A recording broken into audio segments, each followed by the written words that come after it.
Doseng insidente ning kasulo na itala kan BFP Bicol sa enterong Kabikolan kan Semana Santa. Detalye kan mga kasulo na yan aramon sa report ni Rosie Nieva.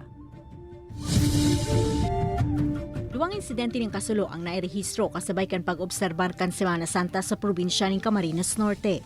Huwebes Santo kan matumtom ning kalayo ang sarong-harong sa daet. Anapabaya ang siga sa likod kan harong ang nahihiling na pigikanan kan kalayo. Nag-abot man sa haro 60,000 pesos ang kantidad kan danyos na pigwalat kan insidente. Sa Banuaan kan Labo, sarong-harong man ang natumtom ning kalayo. Pigtutubod ang nagpuon ng kalayo sa electrical arcing na marikas na naglakop sa bilog na harong. Mayo man inakulugan sa insidente, alagad po kumas menos 10,000 pesos ang pigwalat na danyos kan insidente. Sa Banuaning Magaraw, Camarines Sur, natumtuman ning kalayo ang sarong-harong sa Santa Lucia. Mayo man inakulugan sa insidente, alagad nagpapadagos pa ang investigasyon kan mga otoridad sa pigikanan kan kalayo. Naging paripisilan man ang pag-apulakan mga otoridad sa nagbungkaras na kasulo sa tanuman ng Citronella sa San Vicente, Pamplona.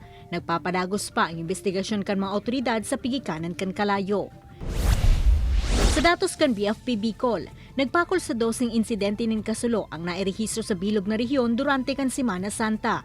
Pinakadakol sa Camarines Sur na may 7, 2 sa Camarines Norte, asintig sa Raro sa Albay, Sorsogon asin Masbate.